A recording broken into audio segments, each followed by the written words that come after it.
¿Cómo están? Buenas tardes. Hola, hola. ¿Me escucha? ¿Me escucha bien? ¿Sí? Bien. Bueno, clase de hoy. Ahí está. Hola, Matías. Hola, María. Hola, la Peque también que anda por ahí. La vimos ahí bailando un poco. Bien. Tema de hoy, trauma. ¿Sí? Hay sucesos o eventos extraordinarios en nuestra vida en las que nos pasan cosas que no sabemos cómo manejar. Bien, nos llegan por sorpresa o no estamos preparados para enfrentarlos.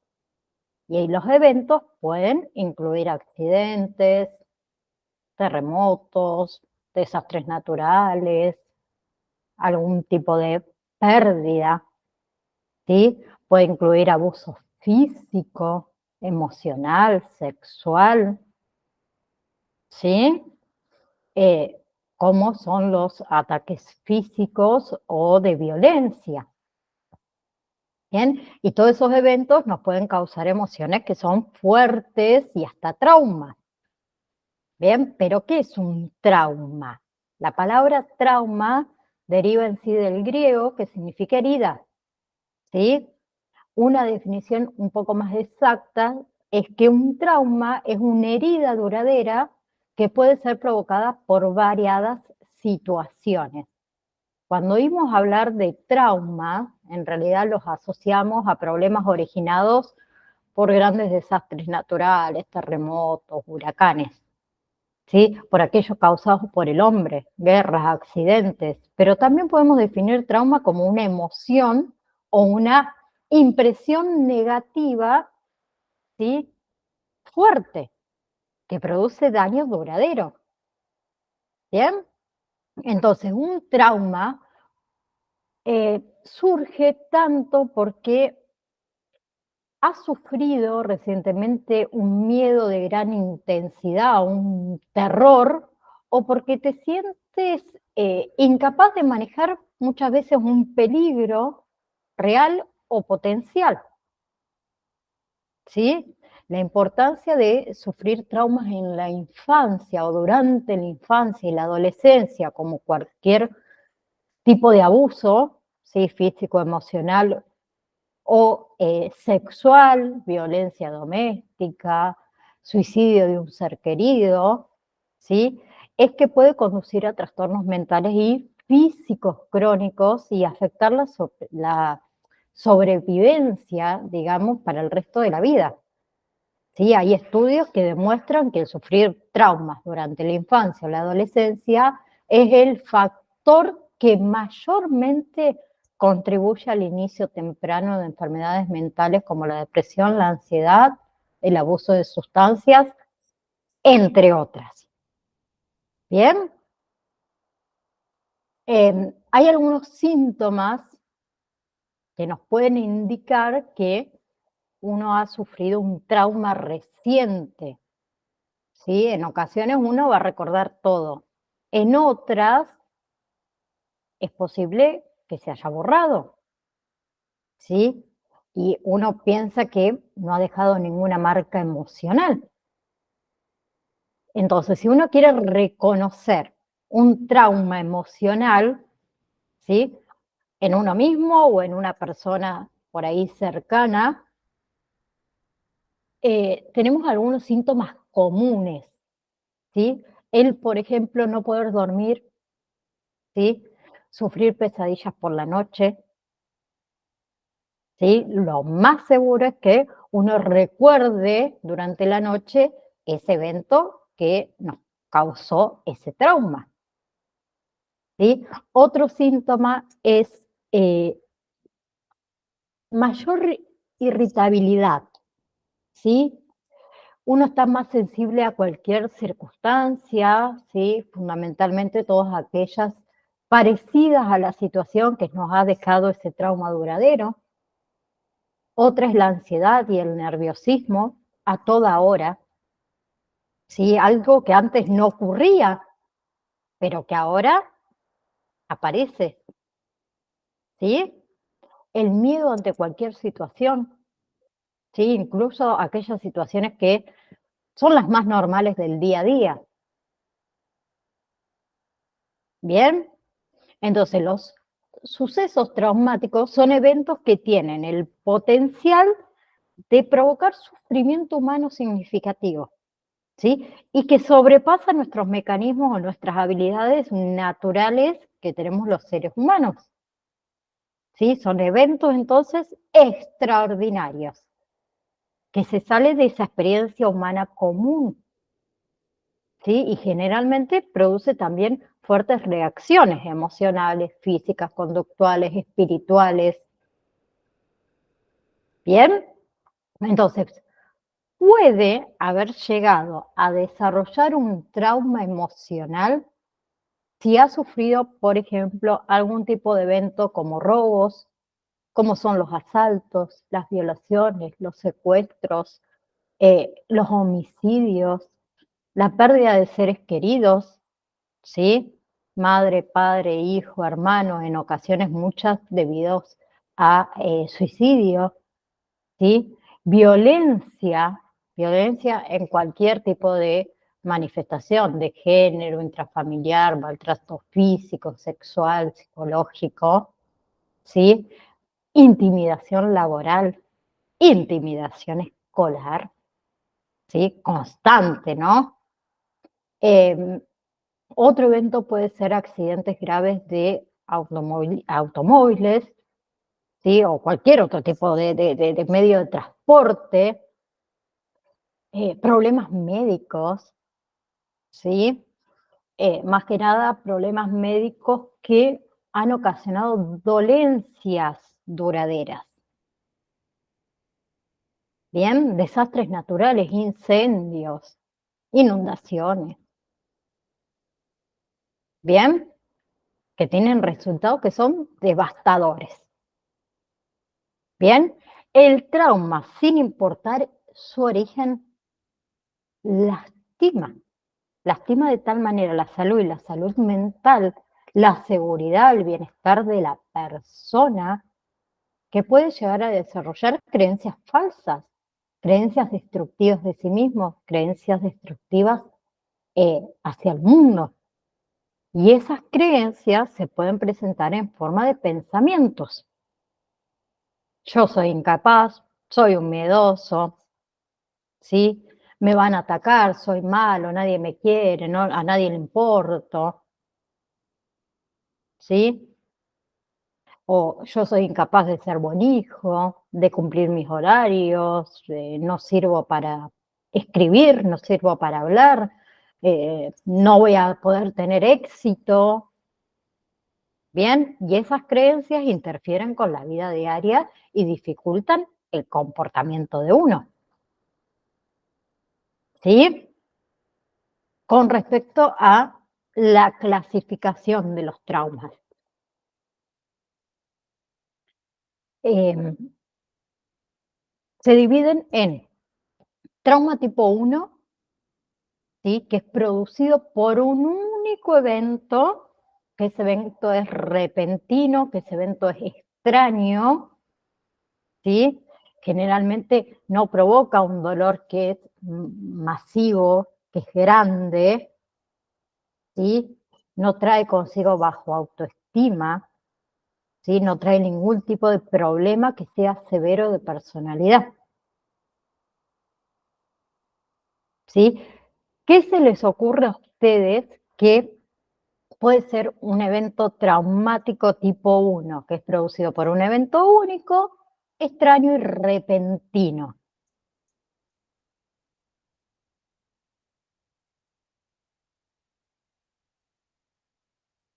¿No me escucharon? María, Puede ser la amputación de un miembro.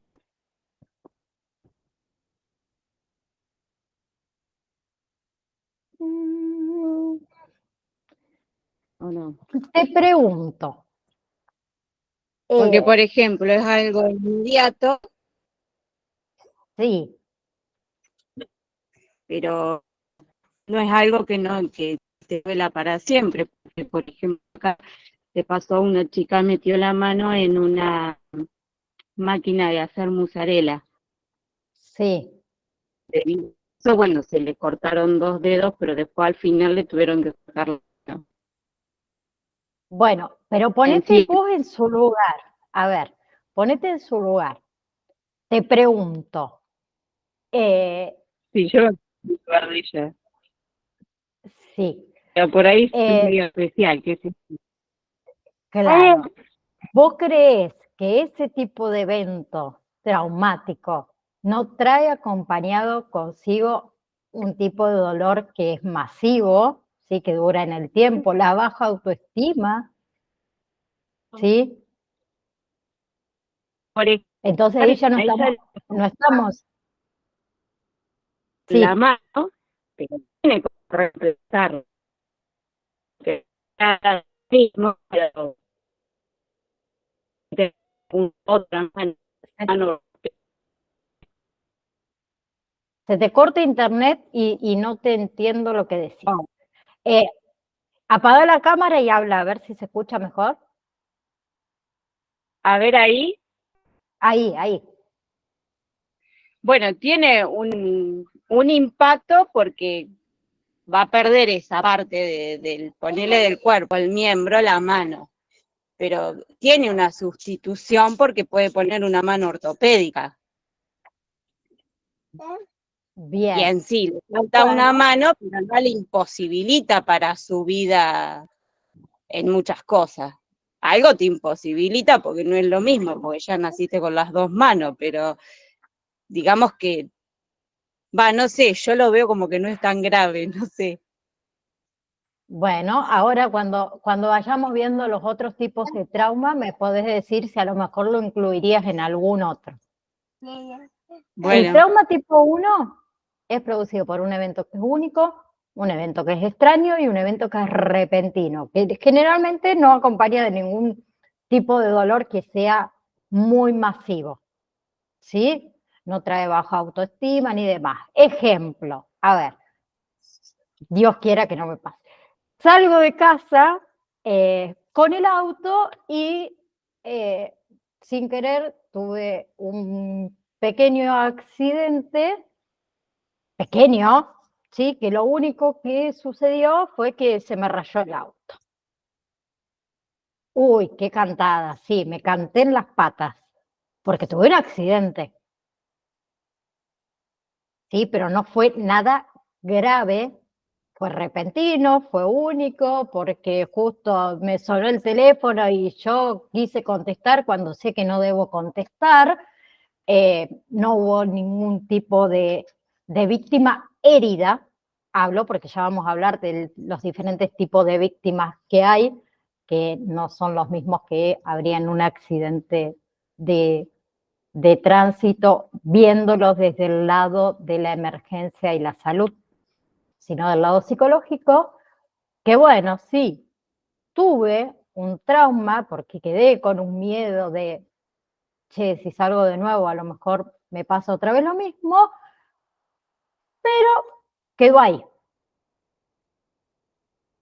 El trauma tipo 2 ocurre como respuesta a un estresor crónico, ¿sí? Donde puede haber miedo, donde puede haber ausencia de sentimientos, ¿sí?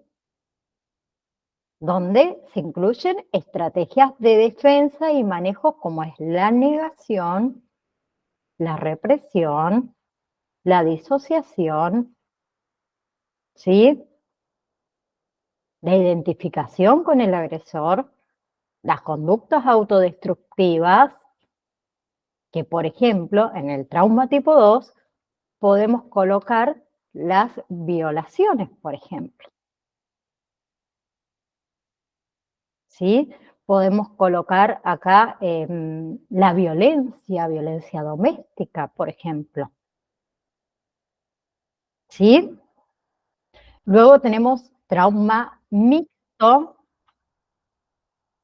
un segundo, ahí está, trauma mixto, ¿sí? Que es un evento único, es un evento repentino, igual que el trauma tipo 2, pero que deja secuelas, ¿sí? Que deja secuelas que pueden ser crónicas. Por ejemplo, la desfiguración, por ejemplo, la pérdida del hogar, por ejemplo, los embarazos productos de violaciones. Y acá yo podría incluir el que dijo María de la amputación en trauma mixto. ¿Bien? Luego tenemos otro tipo de trauma, que es el trauma complejo, ¿sí? Que se trata de eventos por exposiciones prolongadas, repetidas, ¿sí? Que pueden ser extensas, de ciertos acontecimientos traumáticos. Y acá también podemos incluir, como les nombré antes, violación, por ejemplo. ¿Sí? Podemos incluir también esto de la violencia. ¿Sí? En otro que podemos incluir la violencia familiar es en el trauma relacional. El trauma relacional se da por el fallo del ambiente en que nos criamos, ¿sí? La alteración de ese vínculo de apego, la falta de empatía de nuestros afectos, la falta de contención, de comprensión, ¿sí? Es acumulativo el trauma relacional, ¿sí? Y el último es el trauma secundario, que es cuando uno observa, ¿sí?, el sufrimiento de la otra persona y experimenta al mismo tiempo esa respuesta emocional que son reales, ¿sí? Y que son esperadas de la otra persona. O sea, no me pasa a mí, le pasa a la otra persona, pero yo experimento exactamente lo mismo o las mismas respuestas emocionales que son reales que a la persona que le pasó el trauma. Eso se llama trauma secundario. ¿Se entendió?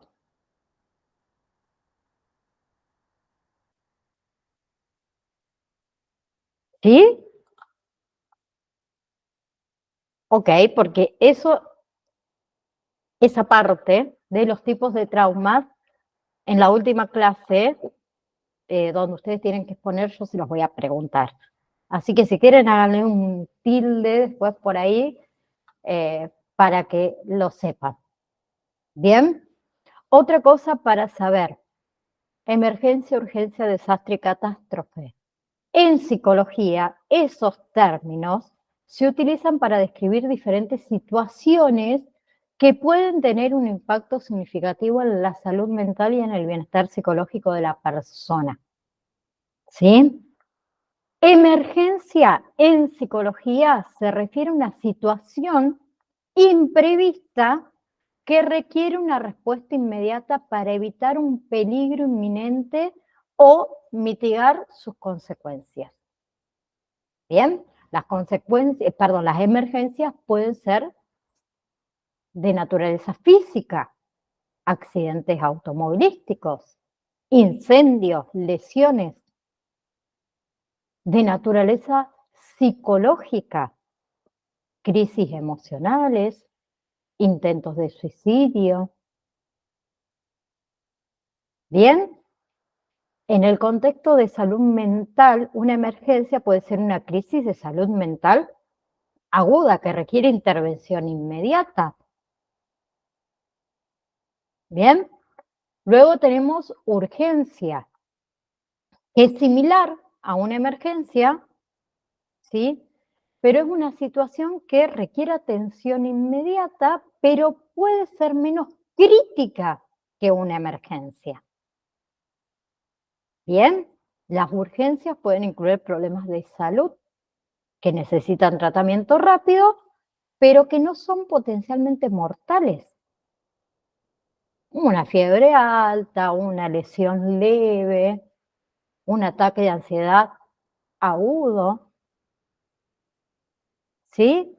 Entonces, en el ámbito de lo que sería la salud mental, una urgencia podría ser una situación en la que una persona necesita apoyo o intervención, ¿sí? Pero que no está en peligro inminente. ¿Bien? El otro es desastre, que se refiere a un evento que causa daño significativo en la vida, en la propiedad, en el medio ambiente, en la salud de la comunidad, de la población, ¿sí? Los desastres sabemos que pueden ser naturales, como terremotos, huracanes, inundaciones, incendios forestales, o pueden ser provocados por el ser humano, ¿sí? Incendios forestales también, accidentes industriales, actos de terrorismo, de guerra, ¿sí? Y los desastres pueden tener un impacto psicológico duradero en las personas afectadas, causando estrés, ansiedad, depresión, trastornos de estrés postraumáticos. ¿Bien? Y el otro es catástrofe, que es similar a un desastre, ¿sí? Pero una catástrofe es un evento devastador que causa daño masivo y causa daño generalizado en toda la comunidad o la región, ¿sí? Lo que serían las catástrofes eh, son a nivel, digamos, de gran escala, ¿sí? Y que puede tener también consecuencias a largo plazo en la salud mental y en el bienestar psicológico, ¿sí? La más reciente, pandemia, ¿sí? Ni hablemos de terremotos, de accidentes nucleares, de eventos de guerra a gran escala. Bien, entonces, estos 4 términos que dijimos recién son para describir diferentes tipos de situaciones que requieren diferentes niveles de atención y de respuesta. ¿Sí? Desde emergencias y urgencias hasta desastres y catástrofes. ¿Bien? ¿Hasta ahí vamos? ¿Sí? Bien, entonces, entramos a lo que sería primeros auxilios psicológicos en sí. ¿Sí? Cuando se produce un evento traumático, es normal que las personas experimenten angustia emocional. ¿Sí? Esa angustia muchas veces no suele ser visible como si fuese una lesión física, pero puede ser de igual manera dolorosa y puede ser de igual manera discapacitante. ¿Sí? En muchos casos el estrés, el miedo, la confusión inicial desencadenan problemas psicológicos a largo plazo, ¿sí? Como es la depresión, como el estrés postraumático. ¿Sí? Entonces los primeros auxilios psicológicos ayudan a las personas a atravesar esas situaciones de crisis, ¿sí? Las ayudan a fomentar la adaptación en los días venideros.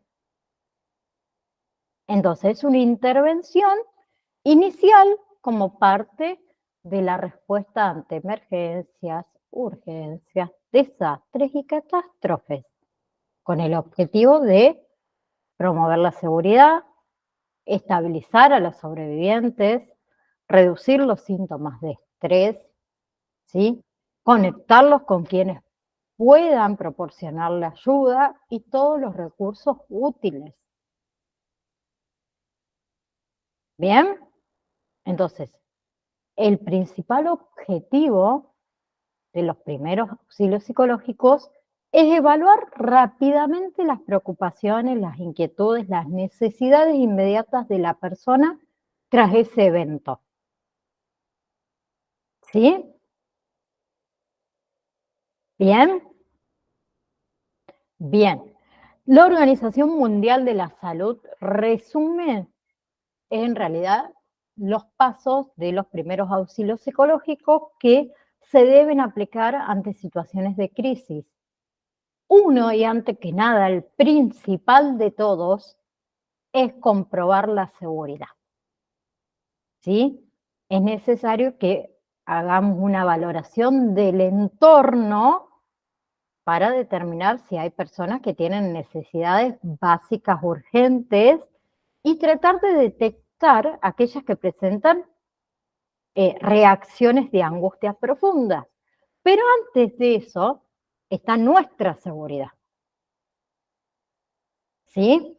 Si nosotros vamos, por ejemplo, a ver, por una autopista, adelante nuestro hubo un accidente de tránsito y hay postes de luces caídos y hay combustible derramado por el suelo, por el asfalto.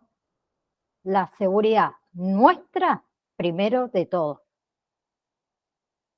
Porque yo no me puedo acercar si hay combustible derramado, si hay postes de luz tirados de electricidad, por ejemplo, hasta que nos llegue el personal adecuado que me dé el ok para entrar porque hay seguridad.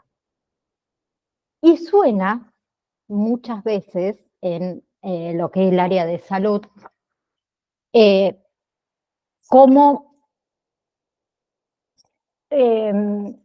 ¿cómo se? Ay, se me fue la palabra.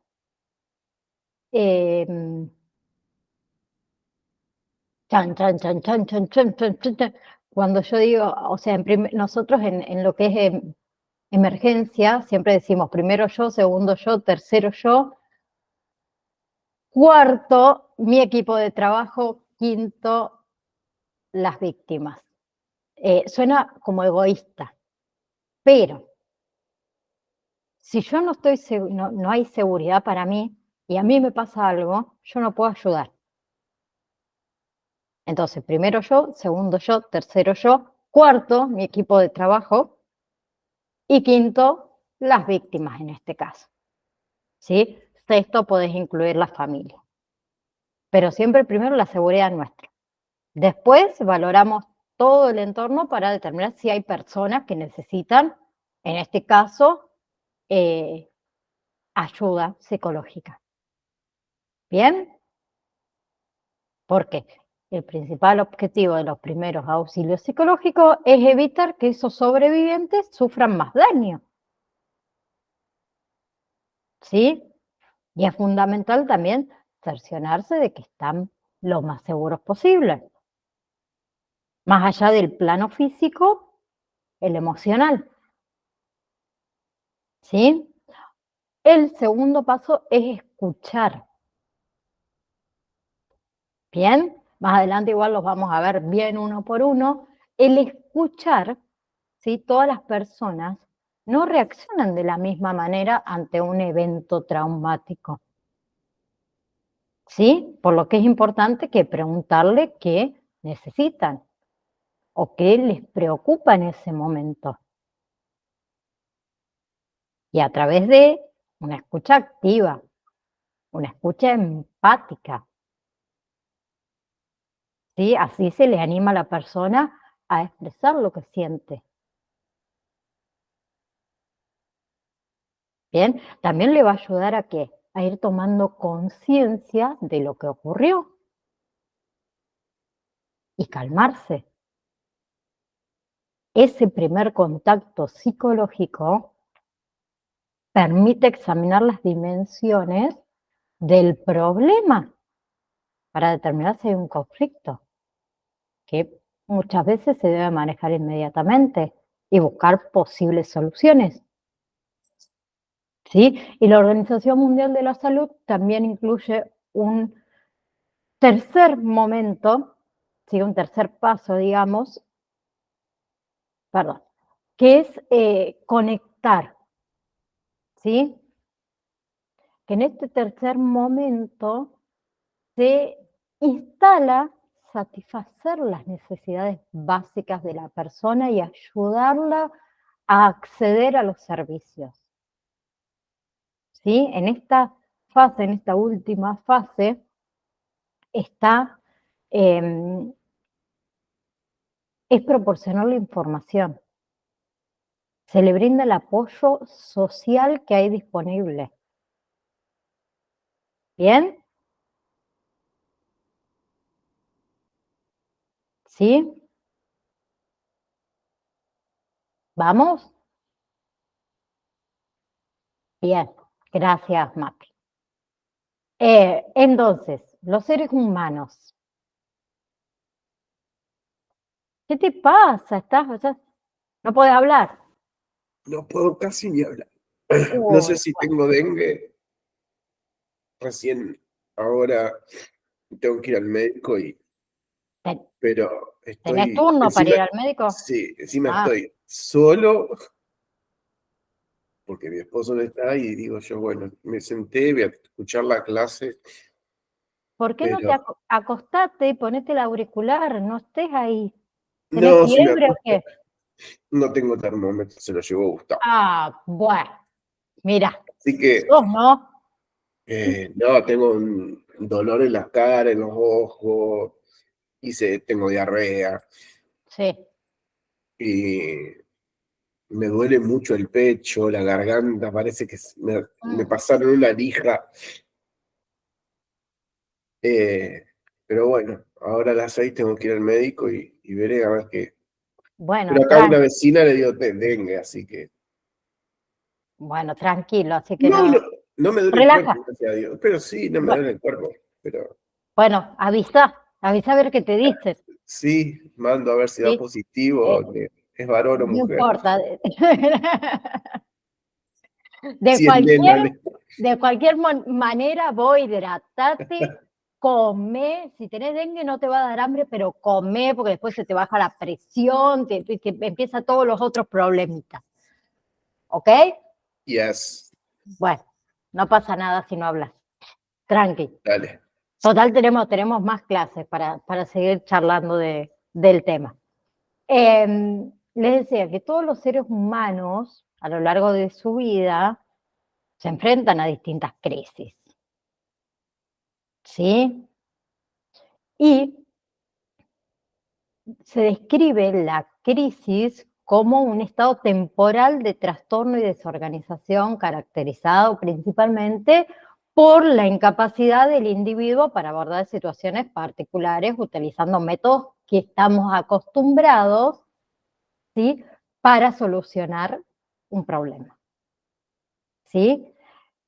Se pueden distinguir en realidad dos tipos de crisis circunstanciales y crisis de desarrollo.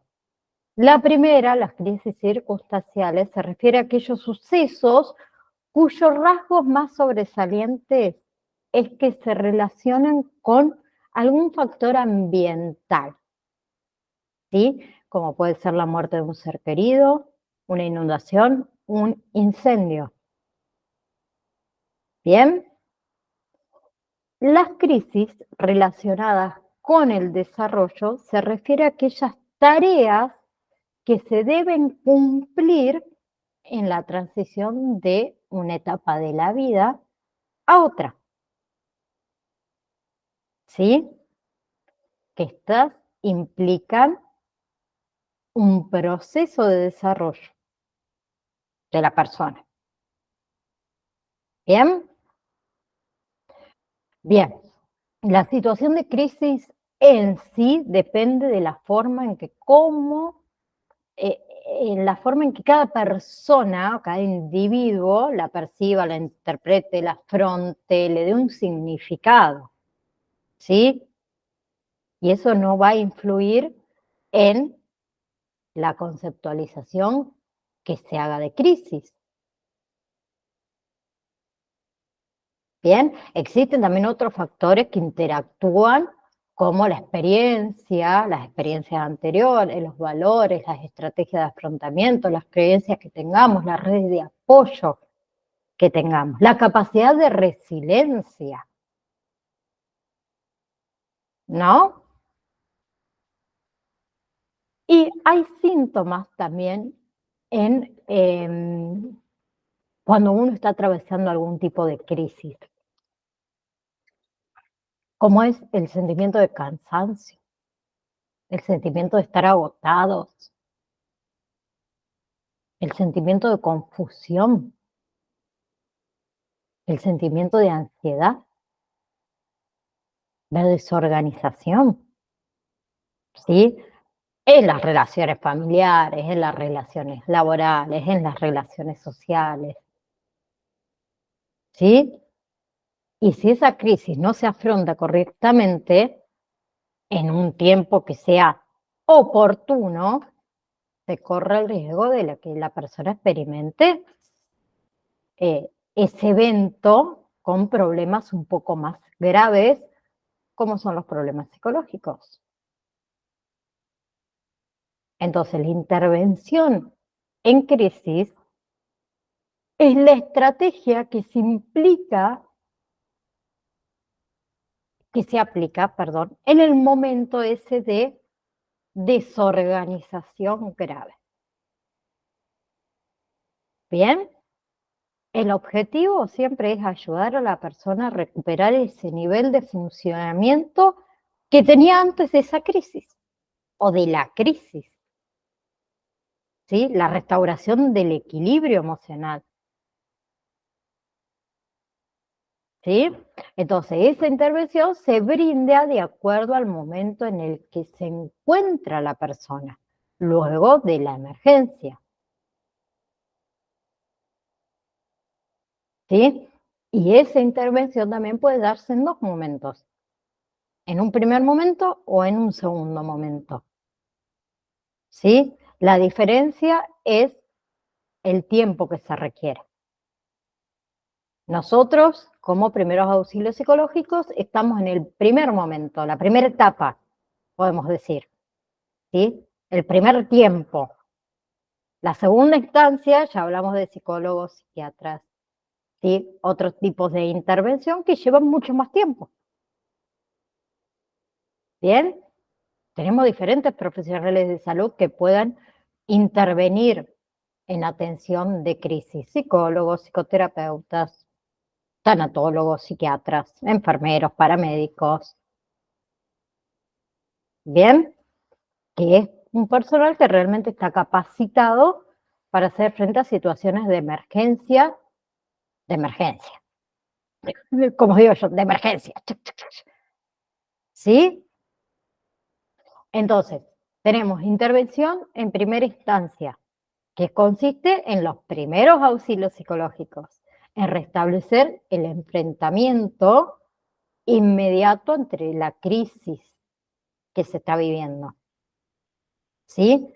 Y la intervención en segunda instancia, que consiste en que en brindar a las personas, ¿sí?, lo que requieren en un proceso psicoterapéutico. ¿Bien? Quiero que quede claro que la intervención psicológica de primeros auxilios psicológicos en momentos de crisis es una ayuda que es breve, es una ayuda que es inmediata, ¿sí? Que el objetivo es restablecer su estabilidad emocional a nivel físico también, a nivel cognitivo también, a nivel conductual también, ¿sí? Entonces, por lo general, esa primera instancia es corta, ¿sí? La ayuda es brindar a cualquier persona de la comunidad que esté presente en ese momento que sugiere la necesidad, ¿sí?, de esa emergencia, de esta ayuda, que son los primeros auxilios psicológicos. ¿Sí? Generalmente esa primera intervención que nosotros vamos a hacer se lleva a cabo ¿dónde? Mayormente en el lugar donde se desarrolló esa emergencia, ¿sí?, o esa urgencia, ¿bien? O en el lugar donde esa persona fue trasladada, hospitales, escuelas, hogares, la calle, el ambiente de trabajo. ¿Sí? Sí, o sea que, perdón, voy a hablar despacito. O sea que no precisamente tiene que ser obviamente una situación de accidente, catástrofe o todas esas cosas. Mm. La primera intervención, obviamente, como decís, tiene que ser rápida o, o no. Porque, por ejemplo, si yo veo a una persona que está en situación de calle y veo que está durmiendo, que ahora viene el frío y está durmiendo, y yo sé que esa persona necesita, y dentro de esa persona hay un montón de situaciones de crisis que están guardadas bajo el frío. Entonces se queda en una esquina y yo ahí puedo verla un mes, 2 meses, y puedo intervenir después de un tiempo. Eh, por eso a veces digo que no es necesario, o sea, ante situaciones de accidentes y catástrofes, si uno está sano y puede ver el entorno, contemplar, ver qué es lo que puede hacer, bajar un cambio, etcétera, etcétera.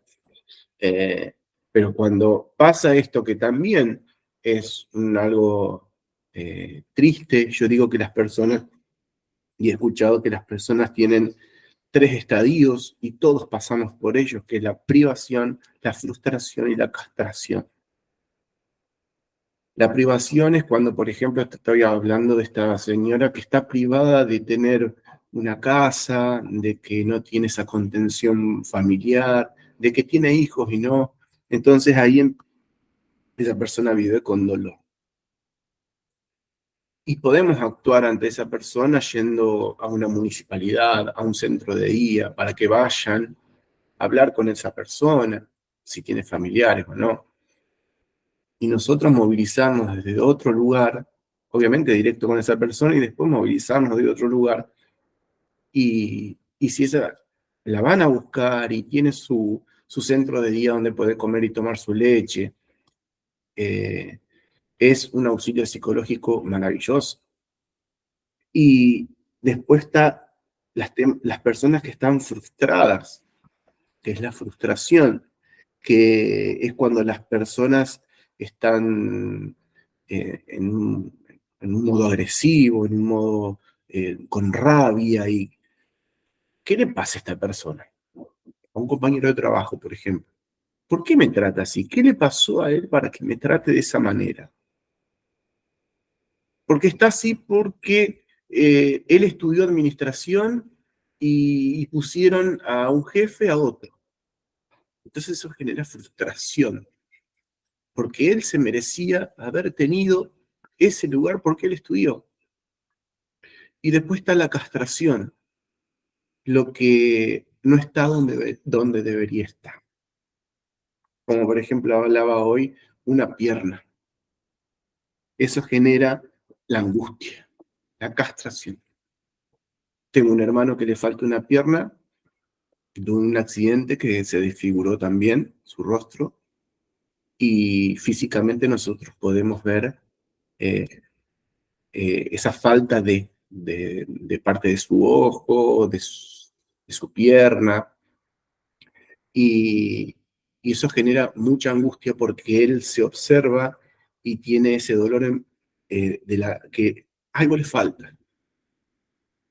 Y también está la castración emocional, la falta del afecto, la falta de empatía, la falta, y eso que causa la angustia, eso te causa angustia, decir, ¿por qué no me escuchan? ¿O por qué no hablo? Porque esos son 3 puntos creo, muy importantes, que todos en algún momento de la vida lo vamos a pasar, que es la privación de que nosotros necesitamos de esa contención de alguien que nos cuide, como estando en ese vientre materno, donde nos sentimos protegidos, Después la frustración de querer decir esto me lo merecía, y eso genera rabia en un trabajo, en la familia. Entonces, ¿qué te está pasando? ¿Por qué? O sea que todos convivimos con eso y podemos hacer esos primeros auxilios psicológicos en, tal vez no inmediatos, pero sí eh, a lo largo del tiempo cuando eso ya se torna crónico. Cuando la persona ya es crónica y esa persona que está en la calle se deja estar y no actuamos. Cuando esa persona está dolorida y con rabia y no actuamos. O esa persona que le han cortado una pierna y no dejamos, listo, le cortó y no intervenimos. Creo que bueno, ahí es tan complejo y es tan grande, pero es identificarlo, no, basta con la empatía, con ser empático, con respecto a lo emocional, a lo que no vemos, con respecto a lo que sí vemos, un accidente de tránsito, un motín en la cárcel de Coronda, por ejemplo.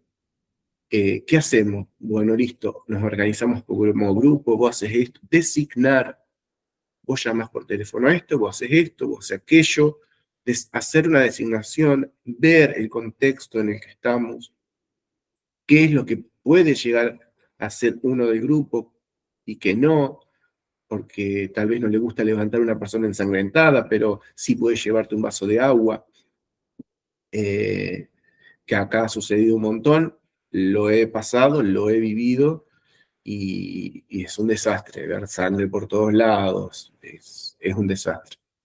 Y, y bueno, y que tal vez quede mal, la frialdad con la que tenemos que actuar, porque tenemos que estar totalmente fríos. Y es complicado llegar a ese estado. ¿Y cómo llegamos a ese estado? A través de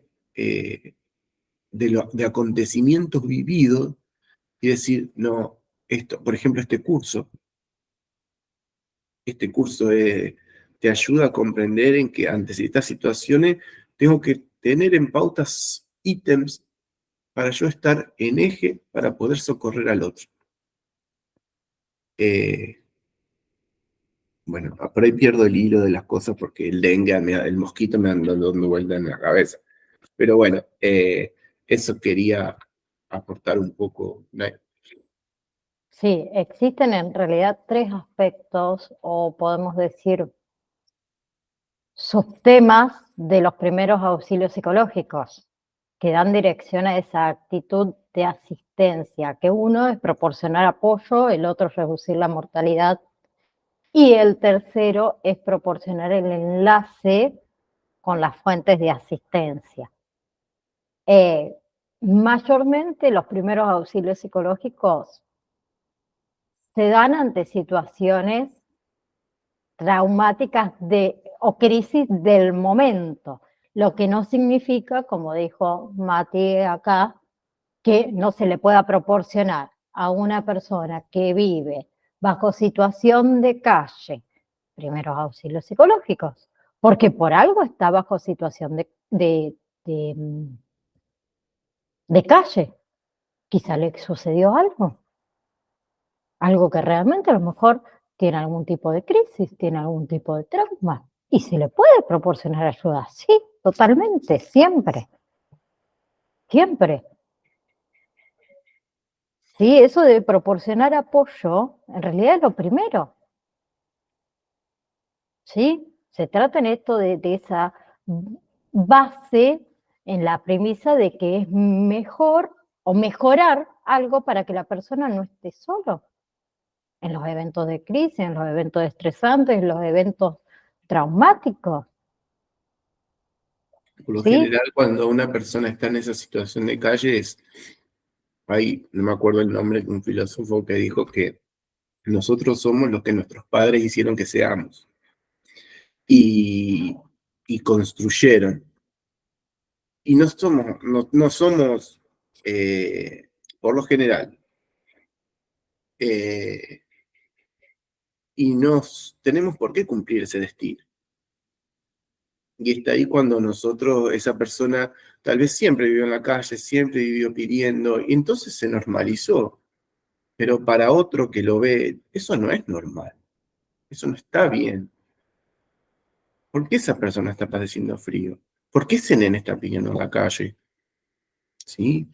Pero obviamente que viene desde su niñez. Un trauma viene de su niñez. Un trauma puede hacer que esa persona vaya a la calle y sentirse eh, contenida en un sillón en una plaza, y es su manera de sentirse bien, porque no puede hablar, no puede contar, no puede decirlo porque no tuvo con quién. Entonces esa persona va haciendo lo que eh, vinieron haciendo con su vida desde niño, y sigue cumpliendo con ese destino, pero no estamos obligados a cumplir con ese destino. Nosotros somos que los podemos cambiar, lo podemos cambiar, y nosotros estamos viendo y haciendo y observando, estudiando. Yo busco mucho, yo leo, no solamente los apuntes que están acá, yo busco mucho, me expando más, no me quedo con lo que tengo acá, sino que busco mucho más. Y de eso se trata cuando vemos a un nene, hay que ir mucho más allá. Y si no encontramos la ayuda, hay que ir a otro lugar. Y ese chico fue abusado, y la madre está parada en la esquina y con el marido esperando que el nene junte sus primeras monedas. Y nosotros somos cómplices del destino de ese chico. Y no queremos intervenir. Y eso es una ayuda, un primer auxilio psicológico. Uno de los fundamentales es hacer que la vida de un niño sea lo más feliz posible, para que tenga una adolescencia, una adultez, donde dijo, sí, yo fui contenido y aprendí. Es así. Yo viví abuso, sí, lo viví. El abuso es culposo, el abuso en uno siente yo me lo merecía porque yo lo busqué, porque soy gay, fue unas cosas que me dijo mi psicóloga. Una de las primeras psicólogas dice, eso te pasó por ser gay, y yo tenía 10 años. Increíble. Increíble. Bueno, pasó mucho tiempo, todo esto pasó después del fallecimiento de mi mamá, que es la pérdida y el duelo, que eso es una castración también. Me quitaron algo que tenía que estar. Me quitaron la niñez, me la sacaron, me la arrebataron, porque tuve siempre miedo y viví con miedo. Pero después de mucho tiempo me ayudaron, y sentí que también tenía que yo salir a buscar ayuda. Cuando uno es el que está, como que lo hemos charlado, que la charlaste, del abuso sexual, es muy traumático, te paraliza y te quedás siempre con sentido de culpa. Y después tenés sentido de culpa en todo lo que haces. No es culpa mía, porque te genera eso. Entonces, como decía, nosotros somos lo que nuestros padres a veces hicieron con nuestro destino, y lo cumplimos. Tuve abuso y bueno, tengo que recibir malos tratos, tengo que agachar la cabeza, por miedo. Y no es así, para nada. Después de un tiempo te das cuenta de que él era adulto y él sabía lo que hacía, de que era un delito, de que había una forma, y la primera ayuda psicológica fue hablar con amigos y contarles. Y hablé con mis hermanos por primera vez y les conté. después de 30 años. Y desde ahí empecé a sanar. Así que todo el tiempo que pasa para que una persona pueda, el trauma nunca, nunca, nunca se va a ir. Nunca. Es como un jarrón que vos lo pegás y esa cicatriz va a estar. Pero el jarrón lo vas a ver entero. Porque nuestra vida misma es así, ese jarrón se volverá a caer y va a tener otras rajaduras y así. Y así, somos un jarrón. Imagínense que somos un jarrón que va a caer 10.000 veces hasta el día de nuestro día. Que partamos. El tema es poder pegar y añadir todo ese jarrón para verlo entero y completo. Siempre, nunca, nunca vamos a olvidar un trauma. Nunca. Podemos convivir con el trauma. Así es. Ahí Mirta te dejó en el chat algo, Mati. No lo quiero decir porque no sé si se puede, pero léelo. Pero de eso se trata, en esto de proporcionar apoyo de una manera concreta, permitir a la gente hablar para crear un vínculo de calidez, de empatía, de escucha, que le permita aterrizar todas sus ideas, ¿sí? Proporcionarle a esa persona una atmósfera en la que el temor, la ansiedad, la ira, todas las emociones se puedan expresar libremente. Eso es lo primero, lo primordial, ¿sí? El segundo era reducir la mortalidad, que se dirige a la salvación de vidas, ¿sí? Bajo ese, bien, bajo ese lema de primero la supervivencia, ¿sí? La prevención del daño físico durante esa crisis que esté atravesando. ¿Sí? Porque hay crisis que conducen a daños físicos, como el golpear a los hijos, a su pareja, a la muerte, suicidio, homicidio. ¿Sí? Entonces una submeta determinante para lo que serían los primeros auxilios psicológicos es tomar medidas para hacer mínima esa posibilidad destructiva y tratar de desactivar la situación. Ejemplo, a ver, ejemplo, vamos a poner uno facilito.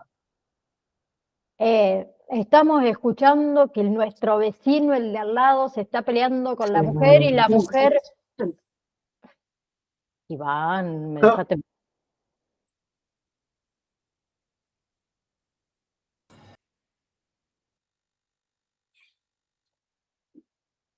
Ay, me había apagado el micrófono, ¿por qué no me Me olvidé yo dijeron? apagar también el micrófono. No me di cuenta, no me di cuenta. No, les decía, la situación, por ejemplo, esta de que estamos escuchando a nuestro vecino que el marido le está pegando, ¿sí?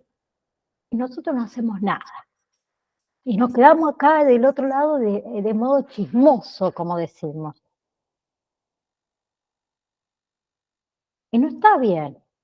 Y después vamos a tener a la otra vecina que nos va a decir, oh, pero no ve que armaste quilombo al Pepe, llamaste a la policía o te metiste al cohete, si total se pegan todos los días.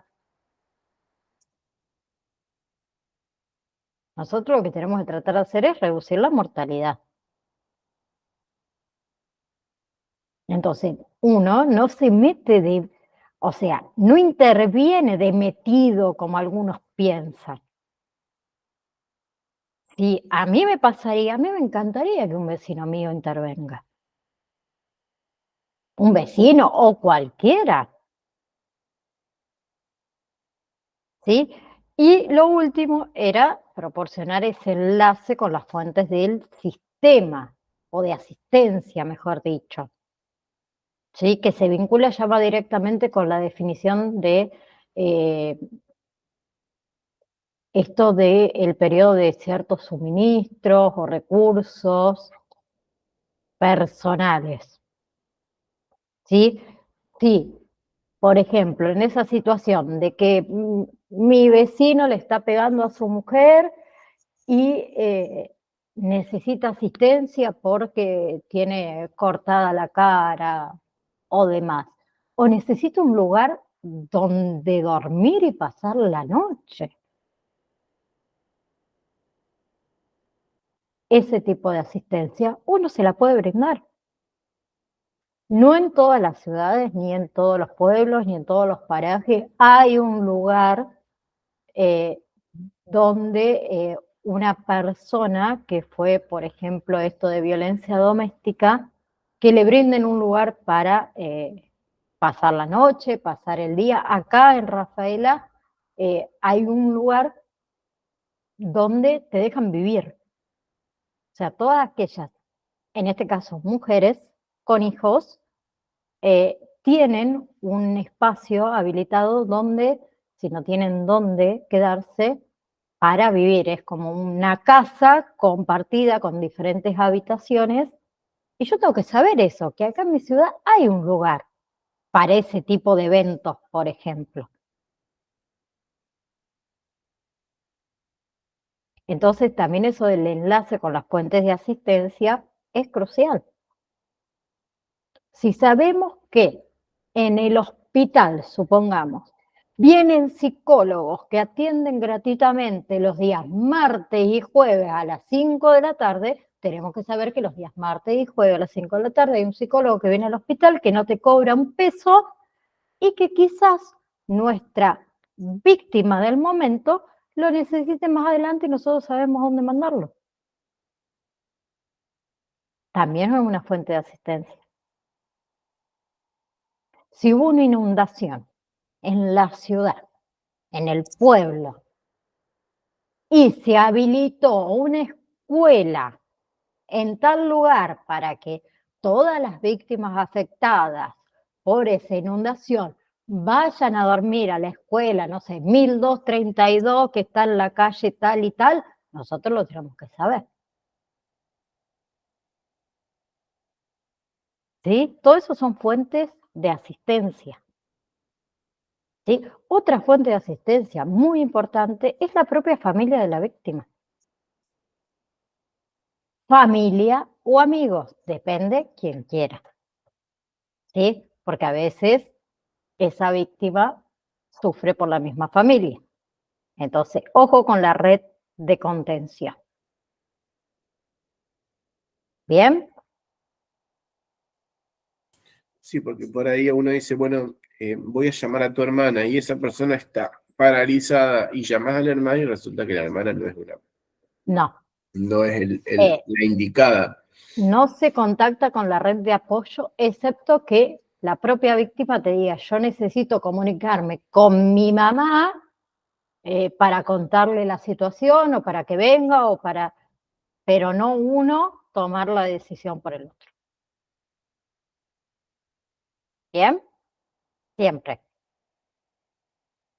Entonces, primeros auxilios psicológicos para cerrar hoy y vamos a hacer la clase que viene. Uno, realizar el contacto psicológico, lo primero, que ya vamos a ver cómo. Segundo, examinar las dimensiones del problema, ¿sí? De lo que está sucediendo. Nosotros también analizamos las posibles soluciones, ¿sí? Hay cosas que podemos solucionar nosotros y hay cosas que tiene que solucionar la víctima, que eso también lo vamos a ver. ¿Sí? Cuando hablamos de soluciones posibles nuestras es que la víctima nos refiere que, por ejemplo, una inundación, que tiene frío, que no tiene ropa, por ahí nosotros podemos conseguir, si quiere un vaso de agua, si tiene hambre, si necesita contactarse con las redes de apoyo, son posibles soluciones inmediatas. ¿Sí? Cuarto sería asistir en la ejecución de la acción concreta, de los primeros auxilios psicológicos concretos. Y quinto, darle seguimiento. ¿Sí? Hay casos que uno le va a poder dar seguimiento y hay otros casos que no. Por ejemplo, como les dije, vamos en la autopista y justo delante nuestro hubo un accidente y nosotros intervenimos en ese primer momento y a las víctimas se las llevaron a ambulancia y no supimos más de ellos. ¿Y qué pasa? Pasa un montón de veces. Pero si se le puede dar seguimiento, mucho mejor. ¿Bien? Próxima clase. Vamos a ver esto de el contacto físico, porque no siempre se puede dar contacto físico. ¿Sí? Vamos a ver todo lo que es esto de las dimensiones del problema. Quiero que veamos también los tipos de víctimas, ¿sí? Porque hay diferentes tipos de víctimas. ¿Se los nombro? ¿Sí? Tenemos víctimas primarias, que son las personas que se encuentran en el epicentro de ese desastre, urgencia, emergencia. ¿Sí? Por ejemplo, como les dije, tuve un accidente de tránsito, soy víctima primaria.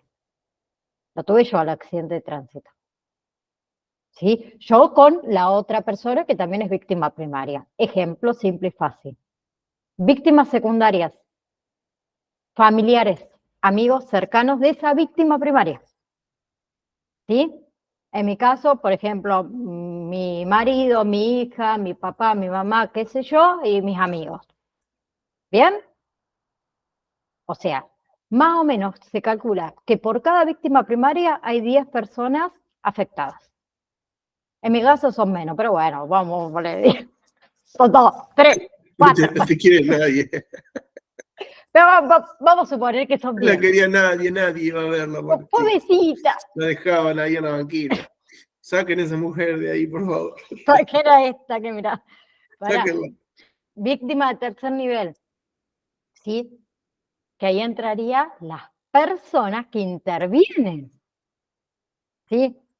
Nosotros, como primeros auxilios psicológicos, médicos, bomberos, paramédicos, todo el personal que intervenga. ¿Sí? Esos son víctimas de tercer nivel.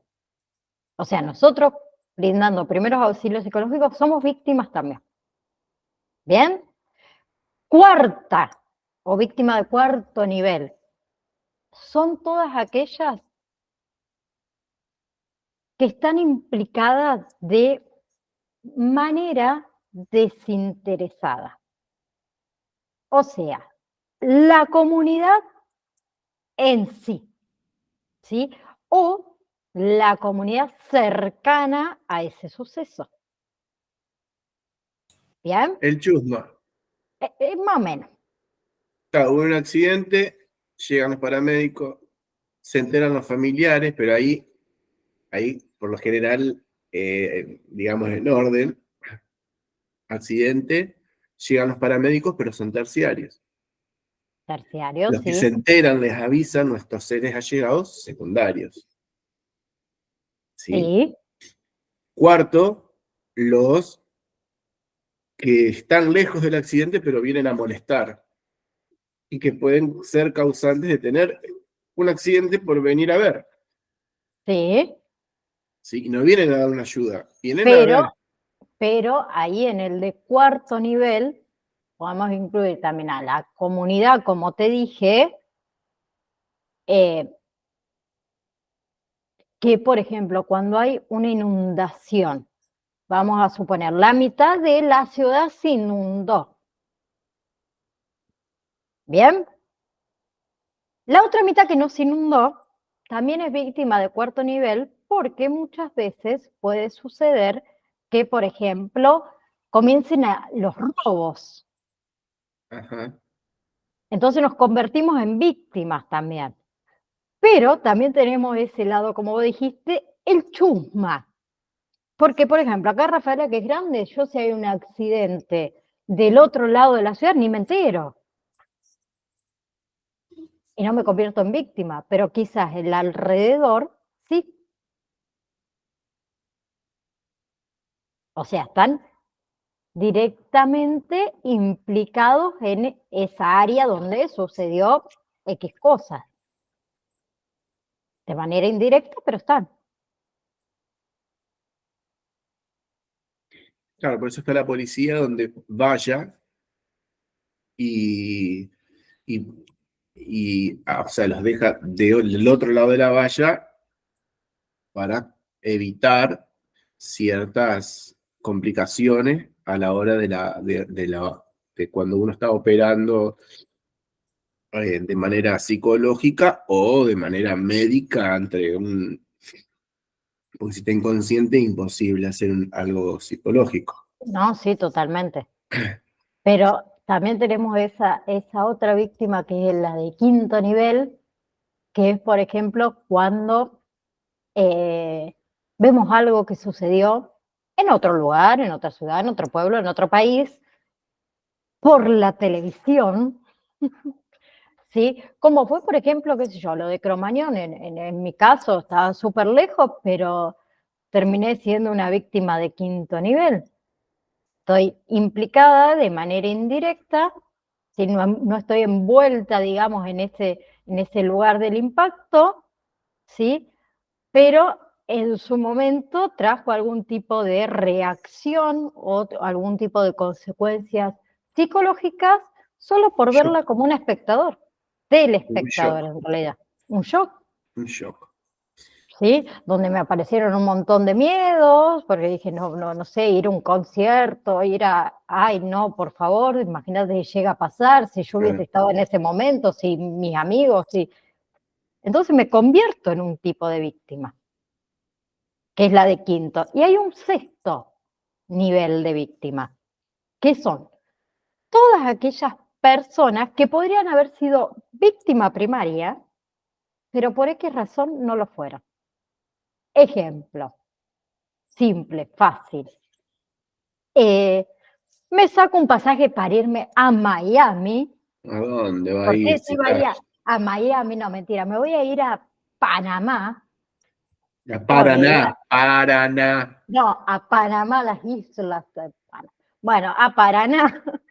Y por X razón no viajé porque me surgió justo que mi hija se enfermó, Y no explotó el viajé avión. y ese avión se hizo... O sea, podría haber sido víctima primaria, pero no lo fui por X motivos. Me iba a subir a ese tren, pero justo me acordé que me olvidé el celular en mi casa y me pegué la vuelta.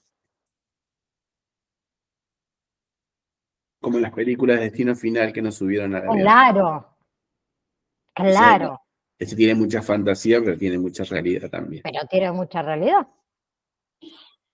Tal cual. Bueno, vamos a ver eso, lo vamos a seguir recordando a los de las víctimas y vamos a seguir recordando los diferentes tipos de trauma, porque se los voy a preguntar, ¿sí? Porque ustedes tienen que reconocer qué tipo de víctima hay. Otra cosa para que lo piensen, yo siempre les pregunto, es si ustedes, para que lo piensen, todavía no lo vimos, pero para que lo vayan pensando, se encuentran con un accidente de tránsito donde están involucrados 3 adultos y 2 niños. ¿A quién atienden primero? Se los dejo ahí. Pero de esas 5 personas que hay una persona que está sentada al costado, con los pies acurrucados, sin emitir sonidos, sin llanto, sin nada. Nada. Hay otra que está llorando, gritando y pataleando y corriendo de un lado a otro. Y tenemos a los 2 niños con llanto. Listo. Ya le puse la situación. Para quien lo escuche, quiero que se le imaginen en que me digan a cuál de todas esas víctimas atendería. Primero, recordando de que ustedes están solitos. ¿Bien? Bien. Entonces, si Dios quiere, nos vemos el jueves y vamos a seguir con todo esto porque nos queda todavía un poco más para seguir viendo. Y las últimas 2 clases quiero que nos centremos en esto del manual, los pasos que muchas veces, por más que tengamos un manual y tengamos A, B, C, D, E, F, G, H, I, J, K, no se siguen tal cual. No es que tenemos que hacer esto primero, esto segundo, por ahí hay diferentes formas de darlo, también según la situación. Y la clase que viene vamos a ver también un poco las técnicas de relajación que les mandé a investigar a ustedes, me las van a contar. ¿Ok? ¿Sí? Bueno, entonces nos vemos el jueves, les mando un saludo a ustedes, ¿sí?